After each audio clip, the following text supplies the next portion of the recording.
Innovative and creative problem solving are part of everyday learning in today's art classrooms. Teachers in Minnesota and Wisconsin are gearing up to celebrate Youth Art Month and to showcase the value of art education in our schools. Chrissy Valento is an art teacher here in Duluth, and Andrea McGraw, you're an art student, at Morgan Park Middle School. Welcome, and thank you for coming over. Thanks for having us. I'm talking to two artists, so it's very fun to have you in the building. And first, let me ask you about, there's a show coming up at the Art Institute that showcases youth art.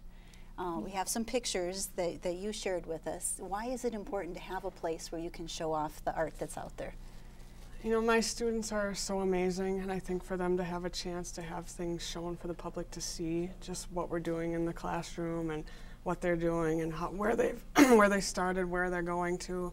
It's amazing. I dropped the work off today, and I was so excited to bring it down. And Andrea, what's it like to put a piece? We're looking at some of the artwork on the screen now. What's it like to put some of your work out there for not just Mom and Grandma to see, but everybody to see? I really enjoy it. It makes me feel proud of myself, and I just think it's a cool process. And it's a curated process, though. So, I mean, it was chosen, I think, probably diversity and also the quality of the work. Yeah, absolutely. Annie Dugan came over to Morgan Park, and we laid out a bunch of work, and she got to come in and just pick what she felt worked for what we're doing, and it was great. And all mediums? All mediums. Mm-hmm. That's really exciting to see, because I know there's things to be learned from every discipline, which is kind of fun. So the artists that I speak to talk about how they use chemistry and they use physics and all kinds of things in their artwork. Is that what happens in an art classroom? Tell me what happens in there. You know, I talk a lot about how art is not just a place to come and the art room is not a place to just come and make things. That I was hanging artwork the other day, and when kids do color wheels, I mean, they're doing science. When kids are drawing perspective, they're doing math. Today I had a student who was struggling with some haikus. We were writing haikus, and then they had to do an artwork that went with their haiku, and we sat there and I said, okay, we got to do 5 syllables in the first line, and then we have to do 7 syllables in the second line. And we just had a ball just trying to get those words down. And once we did it, I looked at the student, I said, look how easy this is. It's not that bad. She said, oh, it's been so fun. So, you know, once you get over that initial hurdle of being nervous or feeling like you have to come up with this, you know, perfect thing, the art room there's all different answers. You don't have to just solve it one way.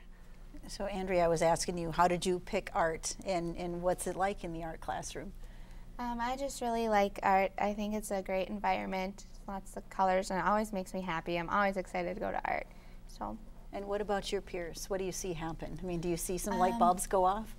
Yeah, we all kind of inspire each other, and we all encourage each other, but I mean, I don't know, like people are all different, and it's nice to see the variety. I think that's one of the best things about art is it expresses all kinds of different cultures and different things that you can explore.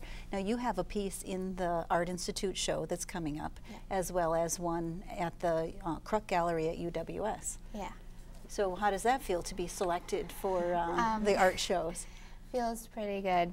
I like that a lot. I mean, I'm really excited to know that I did that and someone picked mine out of a bunch. So. Yeah, very cool.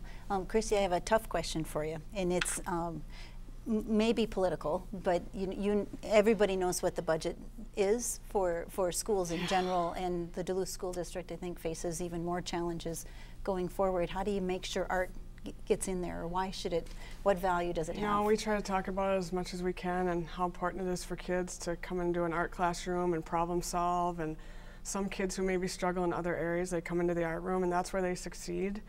So we just try to show that as much as we can. That's why these 3 art shows, to have them all kind of at the same time, is amazing, and we want the public to see, hey, this is what we do, and it's important for kids. They need it.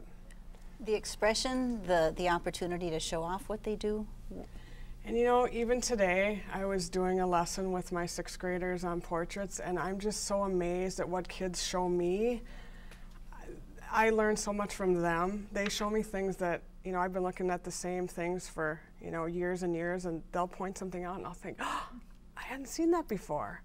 So, You know, I really think kids succeed in the art room. They feel good in there. They want to come in there and, what are we doing today, Mrs. Valento? Tell me what we're doing today. So Well, I love my job. It's great. I think we're really fortunate to have you as a student and you as a teacher. So good luck to you, and I'll look forward to the art opening. I'm going to remind you the opening of the Youth Art exhibit is Thursday, March 1st from 5 to 7. There'll be a special guest speaker and lots of great art. Another showcase at the Miller Hill Mall runs in the middle of the month, and there's another show at the UW Superior Kruk Gallery, and that'll be up through March 15th. And we'll be back in a minute. Funding for the playlist is provided by the citizens of Minnesota through the Minnesota Arts and Cultural Heritage Fund and by viewers like you.